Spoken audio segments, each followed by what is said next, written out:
Okay, तो चलिए सीधे इस मुद्दे की गहराई में चलते हैं। आज हम जिस विषय पर चर्चा करने वाले हैं वो कोई आम खबर नहीं है। ये सिर्फ एक राजनेता की सुरक्षा का मामला नहीं है, बल्कि हमारी न्याय प्रणाली यानी हमारे लीगल सिस्टम और वीआईपी सिक्योरिटी के काम करने के तरीके का एक बहुत ही दिलचस्प उदाहरण है। आज का हमारा विषय है बिहार के चर्चित सांसद पप्पू यादव की सुरक्षा का मामला। और ये मामला इतना बढ़ चुका है कि अब देश की सबसे बड़ी अदालत यानी सुप्रीम कोर्ट को इसमें आना पड़ा है। पूरी की पूरी बहस वाई कैटेगरी की सुरक्षा और Z+ कैटेगरी की मांग के बीच फंसी हुई है।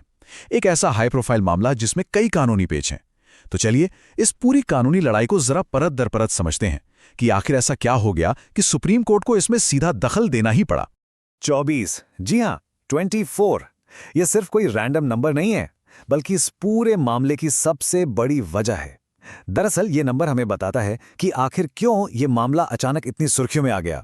जरा सोचिए, पप्पू यादव की सुरक्षा बढ़ाने की जो याचिका थी ना, वो निचली अदालत में 1 या 2 बार नहीं बल्कि पूरी 24 बार लिस्ट की गई थी। लेकिन सबसे हैरानी की बात तो ये है कि इतनी बार लिस्ट होने के बावजूद इस पर एक बार भी सुनवाई नहीं हो सकी। आप खुद सोचिए, जब किसी की जान को खतरा बताया जा रहा हो और उसका मामला 24 बार बिना सुनवाई के टल जाए तो स्थिति कितनी तनावपूर्ण हो सकती है। बस यही वो सबसे बड़ा और तात्कालिक कारण था जिसने सुप्रीम कोर्ट को मजबूर कर दिया कि उन्हें इस मामले में तुरंत अपनी दखल देनी पड़े। तो यहां पर एक बहुत ही क्रूशियल पॉइंट है जिसे समझना जरूरी है। सुप्रीम कोर्ट आमतौर पर नॉर्मली इस तरह के मामलों की सीधी सुनवाई बिल्कुल नहीं करता। हमारी न्याय व्यवस्था का एक पूरा प्रोटोकॉल सेट है। ऐसे मामलों को पहले निचली अदालतों या फिर हाईकोर्ट में सुना जाना चाहिए। लेकिन चीफ जस्टिस की जो टिप्पणी थी वो बहुत कुछ कह जाती है। उन्होंने इस बात को खुले तौर पर माना कि देखिए, जब कोई याचिका 24 बार लिस्ट हो जाए और फिर भी अनसुनी रह जाए तो ये सिस्टम की एक बहुत बड़ी खामी है। देरी इतनी ज्यादा हो गई थी कि न्याय का जो असली मकसद है वही खतरे में पड़ रहा था।